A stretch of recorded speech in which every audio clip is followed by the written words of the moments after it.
Hello সবাই। আজকে আমরা আমাদের শরীরের একটা দারুণ জিনিস নিয়ে গল্প করব, আর তা হল আমাদের রোগ প্রতিরোধ ক্ষমতা।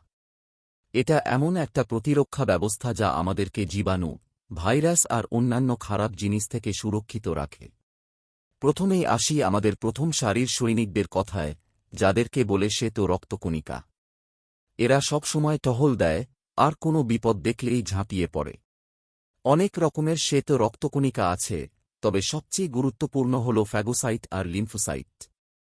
ফ্যাগোসাইটগুলো অনেকটা প্যাকম্যানের মতো, যে কোনো জীবাণু দেখলেই গিলে খায়।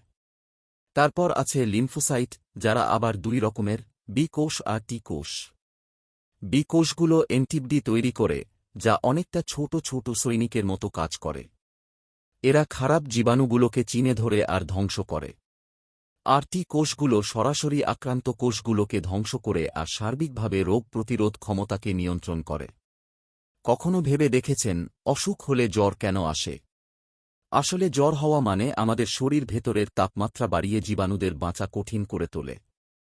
এটা একটা চমৎকার কৌশল, তবে এতে শরীর খারাপ লাগে। আমাদের রোগ প্রতিরোধ ক্ষমতার একটা স্মৃতিশক্তিও আছে। একবার কোনো জীবাণুর সাথে লড়াই করলে সেটাকে মনে রাখে। পরে আবার সেই একই জীবাণু আক্রমণ করলে আমাদের শরীর আরও দ্রুত আর কার্যকরভাবে প্রতিরোধ করতে পারে। টিকা দেওয়ার পেছনেও এই নীতি কাজ করে।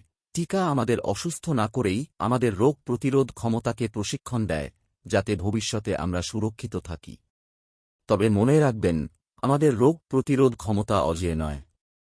এটাকে সাহায্য করার দরকার আছে। সুষম খাবার খাওয়া, নিয়মিত ব্যায়াম করা আর পর্যাপ্ত ঘুম আমাদের রোগ প্রতিরোধ ক্ষমতাকে শক্তিশালী রাখতে সাহায্য করে।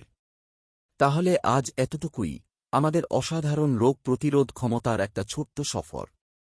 রোগ প্রতিরোধ ক্ষমতা শক্তিশালী রাখুন আর সুস্থ থাকুন। দেখার জন্য ধন্যবাদ।